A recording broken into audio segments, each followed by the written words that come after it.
Donald Trump versus Europe.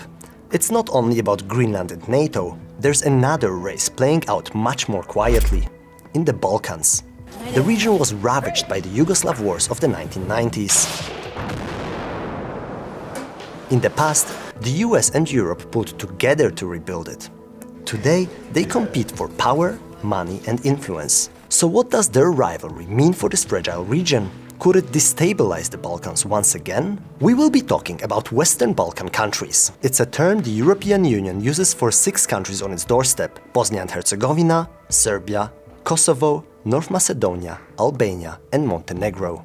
The EU says they should all become members after a series of rule of law and market reforms. But they've been kind of stuck on the road there. And there are some big roadblocks, like simmering separatism in Bosnia and Herzegovina or the dispute between Serbia and Kosovo. For years, the US backed the Western Balkans integration into the EU. We are united in our goals to see you in NATO and EU as quickly as you possibly can. Now it is spreading a new message there.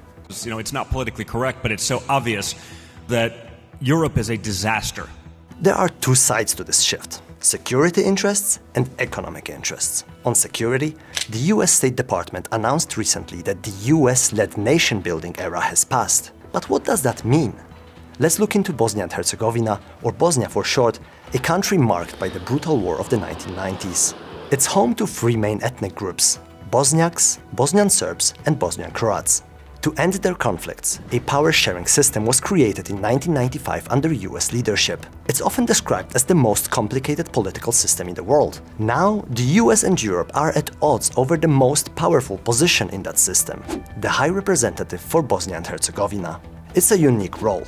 It's a foreign official, usually a European, with sweeping powers to intervene in Bosnian politics.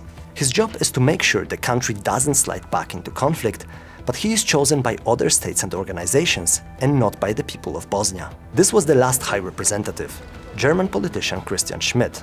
He recently resigned and said the US pushed him to do so. The Trump administration wants to restrict the powers of the High Representative, but the EU still wants a diplomat with the final say in Bosnia. In my view, the US position is the correct one on this. Marko Prelec is an analyst on the Balkans in the International Crisis Group, a think tank.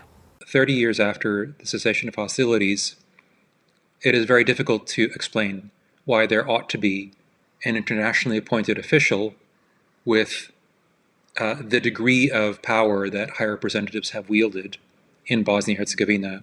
The office has long become part of geopolitical competition in Europe. Russia was against the last High Representative, and so was their local ally, Milorad Dodik, the Bosnian Serb leader. Dodik threatened to secede from Bosnia and Herzegovina and unify the Bosnian Serb territories with neighboring Serbia. We do not hide that we belong to one great Serbian nation. You will not destroy this nation's call to be united. This nation deserves to have a united state. We cannot be stopped on this path. America and Europe used to pull together against these threats. Dodik was even sanctioned by the US, and Bosnian courts were after him. But he dodged arrest, stayed close to MAGA and celebrated Trump's victory.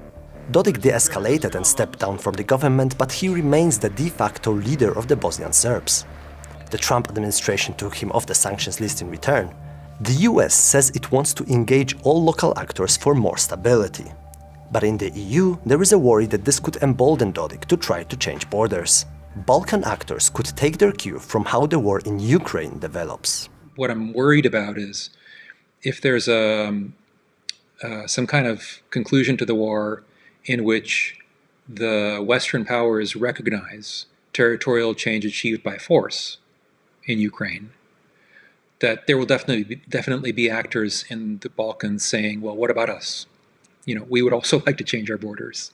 Serbia would argue that with respect to Kosovo, northern Kosovo, and the Bosnian Serbs would say, well, we would like to secede. So there is a lot at stake in terms of security, but the US says its primary focus in the region is now the economy. A lot of it has to do with this ship. It's a floating LNG terminal by a Croatian island. From here, the US wants to export gas to Western Balkan states, which have mostly been supplied by Russia until now.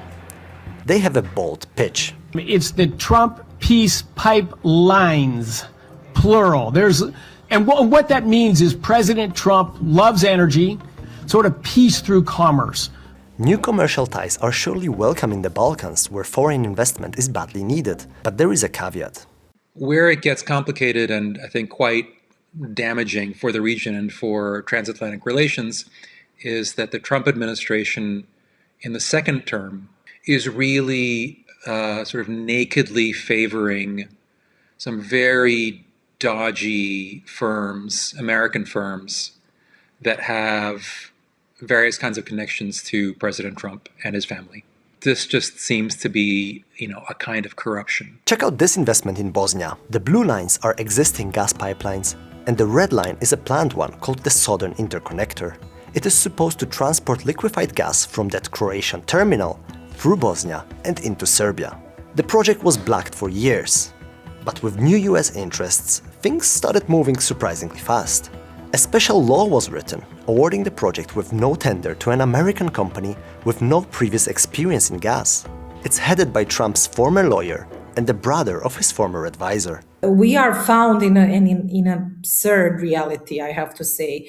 The US used to be the main promoter across the region of democratic values. Ivana Korajlić leads Transparency International's work in Bosnia and Herzegovina. We don't see anymore any kind of even pretense of respecting rule of law, respecting local institutions. It's particularly offensive to a European Union that builds a lot of its identity on, sort of clean accounting practices, the rule of law, fair trade, equal playing field. The EU has long worked to integrate Western Balkan countries into its own energy market, even though they are not yet members of the bloc.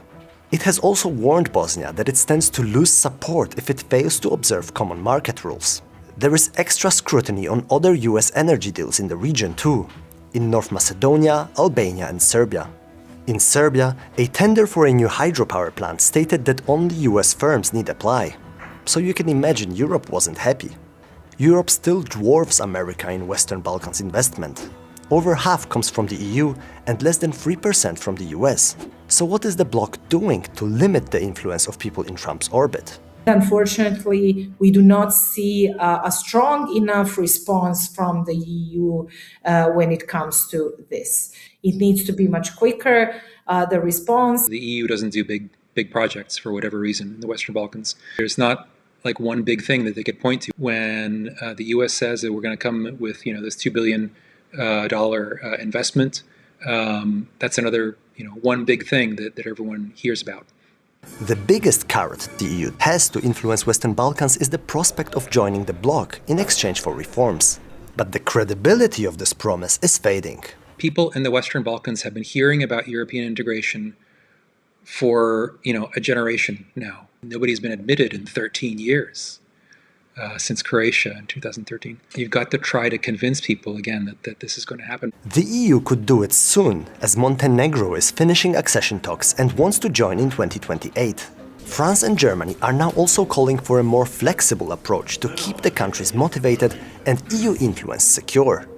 The idea is to give candidate countries early access to EU programs and markets before full membership. Proposals like this are floated every few years, but bigger crises keep taking most of the attention in Brussels. Now it's the US's growing influence that might force the EU to make a real move on the Balkans. So in a way, more interest and investment could become a good thing for the Western Balkans. But some in the region worry that a US-EU clash could fuel instability, especially if Washington stops prioritizing democracy and focuses on short-term deals. The citizens will be those that will lose the most. Foreign governments change, they come and go, their approach differs and changes over time. But whatever the consequences of this is left for the citizens here to face and to suffer. 30 years after the wars, the split between America and Europe looks set to sow more divisions in the Western Balkans.